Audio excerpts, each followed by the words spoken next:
ప్రాజెక్టుల గురించి మీరు మాట్లాడుతున్నారు, కానీ ప్రాజెక్టులతో కొత్తగా ఒక్క ఎకరానికి కూడా నీరు రాలేదన్న సవాలు టీఆర్ఎస్ విసురుతుంది. ఎక్కడైనా ఒక్క ఎకరానికైనా నీరు ఇచ్చిన దాఖలాలుంటే చూపించమని టీఆర్ఎస్ నేతలు అంటారు. 21 లక్షల ఎకరాలకు నీళ్లు ఇప్పించిన విషయాన్ని న్యూస్ పేపర్స్ లో అడ్వర్టైజ్మెంట్ ద్వారా చాలాసార్లు ప్రకటించాం. ఏ ఒక్క ఎకరా అయినా తప్పుగా ప్రకటించామో చెప్పమని చెప్పండి. ఊరికే విమర్శల కోసమని ప్రతిపక్షాలు విమర్శలు చేస్తుంటే fine, I can't help it.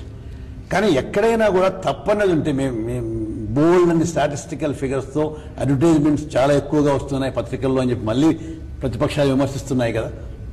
ఆ వచ్చిన అడ్వర్టైజ్మెంట్స్లో తప్పుడు ఫిగర్స్ ఏమైనా ఉంటే చెప్పండి. ప్రాజెక్టుల విషయానికి వస్తే రాయలసీమ పట్ల పక్షపాతం మీరు చూపించారు. కేవలం రాయలసీమ జలాలకి మాత్రమే మీరు ప్రాధాన్యత ఇచ్చారన్న ఆరోపణకి సమాధానం అంటే నో. ప్రాజెక్టుల విషయానికి వస్తే తెలంగాణ ప్రాంతానికి చూపించినంత ప్రాధాన్యత మరి ఏ ఇతర ప్రాంతానికి చూపించలేదు. మేము తెలంగాణ ప్రాంతంలో గోదావరి నీళ్లు పుష్కలంగా ఉన్నాయి, ఆ నీళ్లు తోడుకోవడానికి అవకాశాలు ఉన్నాయి కాబట్టి అత్యంత ప్రధానమైన ప్రాజెక్టులు తెలంగాణ ప్రాంతంలో తీసుకోవడం జరిగింది.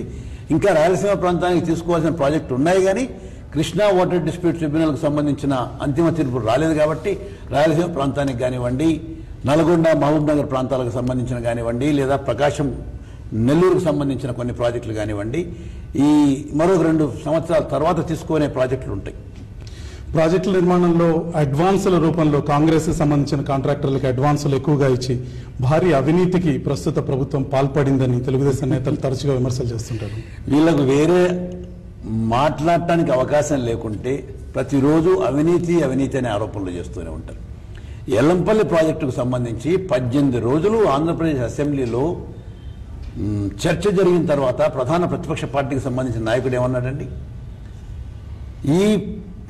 ఈ ప్రాజెక్టుకు సంబంధించి డెలిబరేట్గా కావాలని నేను తప్పుడు సమాచారాన్ని అసెంబ్లీకి ఇచ్చానని చెప్పి ఒక ప్రధాన ప్రతిపక్ష పార్టీ నాయకుడు అసెంబ్లీలో చెప్తే ఇంతకంటే సిగ్గుమాలిన విషయం మరొకటి ఉంటుంది.